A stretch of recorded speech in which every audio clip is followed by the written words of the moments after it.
Hello বন্ধুরা, আমি নূরজাহান আপনাদের সামনে একটি নতুন রেসিপি নিয়ে হাজির হয়েছি। ঈশ্বর দাদা চ্যানেলের পক্ষ থেকে আপনাদের সকলকে অনেক অনেক ভালোবাসা ও শুভেচ্ছা জানাই। আজ আমি ফুলকপি দিয়ে এবং রুই মাছ আলু দিয়ে একটি রেসিপি তৈরি করে দেখাবো। এর জন্য আমি কিছু রুই মাছ নিয়ে নিয়েছি, আলু, ফুলকপি, টমেটো কুচি আর মশলা নিয়ে নিয়েছি। এখন এই মাছটির মধ্যে আমি একটু লবণ আর 1 চামচ মতো হলুদ খুব ভালো করে মিশিয়ে নেব আর এটাকে ভেজে নেব।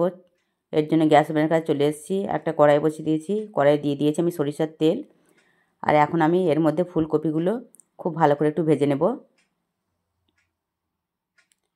এর মধ্যে দিয়ে দেবো আমি হলুদ, আমি ছোট্ট একটা চামচের 1/2 চামচ মতো হলুদ আর 1/2 চামচ মতো লবণ দিয়ে দিয়েছি। আর এটা খুব ভালো করে নাড়াচাড়া করে একটু লাল লাল করে ভেজে নেব। এই ফুলকপিগুলো না ভাজলে খেতে ভালো লাগে না, এগুলো খুব ভালো করে ভেজে নিতে হবে। আর এগুলো আমি ভেজে তুলে নিচ্ছি।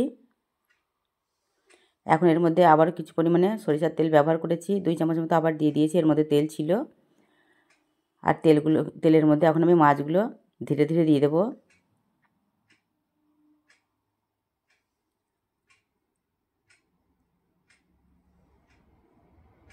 এই মাছগুলো এক সাইড হয়ে গেলে উল্টে দেব।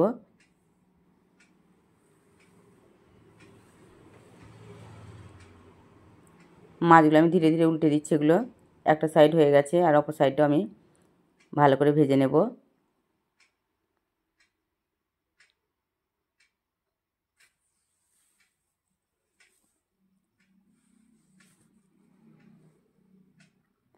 রুই মাছ দিয়ে এই ফুলকপি রেসিপিটা অসাধারণ লাগে। আলু দিয়ে রান্না করলে সকল বন্ধুকে বলবো এই রুই মাছ দিয়ে ফুলকপি রেসিপি অবশ্যই একবার তৈরি করে দেখবেন, অসাধারণ লাগে এই হালকা পাতলা রেসিপিটা খেতে। তেলটা অনেকটা গরম হয়ে আছে আর এর মধ্যে দিয়ে দিচ্ছি আমি পেঁয়াজের টুকরো। এই পেঁয়াজটিকে আমি একটু লাল লাল করে ভেজে নেব।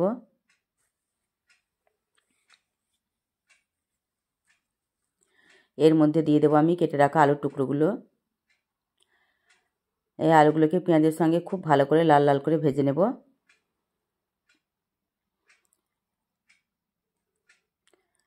এর মধ্যে দিয়ে দিয়েছি আমি কেটে রাখা একটি বড় সাইজের টমেটো কুচি। এখন আবার আমি খুব ভালো করে আলুর সঙ্গে এই টমেটোটাকে নাড়াচাড়া করে মিশিয়ে দিয়েছি। আর ভেজে রাখা যে ফুলকপিগুলো রয়েছিল সেগুলোও দিয়ে দিয়েছি। একসঙ্গে সবগুলোকে আমি নাড়াচাড়া করব।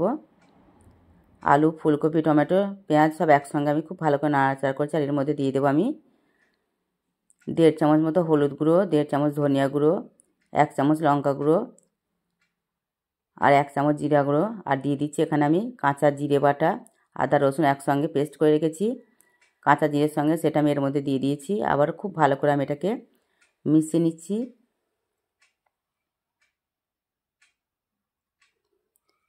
এটাকে খুব ভালো করে মিশিয়ে নিতে হবে। যত সুন্দরভাবে কষানো হবে তত কিন্তু এই রেসিপিটা সুন্দর লাগবে খেতে। এর মধ্যে আমি ব্যবহার করছি 2 চামচ মতো লবণ। আপনারা আপনাদের পরিমাণ মতো দিয়ে নেবেন, যে পরিমাণে রেসিপি তৈরি করবেন সেই পরিমাণে লবণটাও দিয়ে নেবেন। এটাকে আমি ঢাকনা দিয়ে রেখে দেবো একদম মিডিয়াম ফ্লেমে। এটার মধ্যে কোনো রকম জল ব্যবহার করিনি। দেখুন এটা ঢাকা দেওয়ার পর কেমন হালকা এর মধ্যে বাষ্প জমেছে আর সেটা থেকে কিন্তু এটা নাড়াচাড়া হয়ে যাচ্ছে আর এটা অনেকটা সফট হয়ে এসছে। ফুলকপি আলুর কতটা সুন্দরভাবে সফট হয়ে এসছে সেটা দেখতেই পাচ্ছেন। এর মধ্যে আমি কিন্তু এক্সট্রা কোনো রকম জল ব্যবহার করিনি। এটা অনেকটা সফট হয়ে এসছে, ফুলকপিগুলো নরম হয়ে গেছে আর এটা খুব সুন্দরভাবে তৈরি হয়ে গেছে, কষানো হয়ে গেছে। এর মধ্যে দিয়ে দিচ্ছি আমি জল। আমি প্রায় এই পাত্রের হাফ পাত্র মতো, গামলাটার হাফ গামলা মতো জল দিয়ে দিয়েছি। আলুগুলো আর ফুলকপি যেন ডুবে থাকে সেরকম পরিমাণে জল দিয়েছি, কারণ এই ফুলকপি কাঁচা থাকলে কিন্তু একদম খেতে ভালো লাগে না।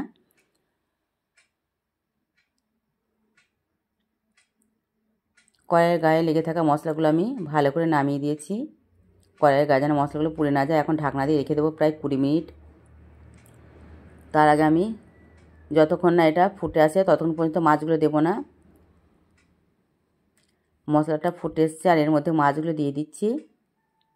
আর এটাকে আমি প্রায় 20 মিনিট মতো রেখে দেবো একদম মিডিয়ামে। এটা জোরে দেওয়া যাবে না, জোরে দিলে কিন্তু এই যে মাছের ঝোলটা আছে সেটা কিন্তু একদম শুকিয়ে যাবে।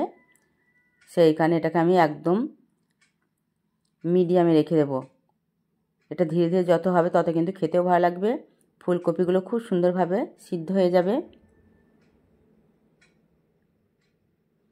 এটাকে আবারও ঢাকনা দিয়ে রেখে দেবো 20 মিনিট মতো। আর 20 মিনিট পর আমি ঢাকনাটি খুলে দেখব এই মাছের রেসিপিটা হয়ে গেছে নাকি। এই দেখুন, এটা মাছের ঝোলের রসটা অনেকটাই শুকিয়ে এসছে, যে ঝোলটি ছিল। আলুগুলো সিদ্ধ হয়ে গেছে। আমি একটা আলু এই যে টিপে দেখাচ্ছি, একদম নরম তুলতুলে হয়ে গেছে আলুগুলো, ফুলকপি সব কিছু সিদ্ধ হয়ে গেছে। এটাকে আমি নামিয়ে নেবো।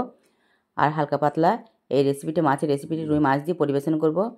সকল বন্ধুকে বলবো, এই দেখুন পুরো তৈরি হয়ে গেছে। এইভাবে তৈরি করুন আর খেয়ে দেখুন রুই মাছ দিয়ে ফুলকপি আলুর ঝোল।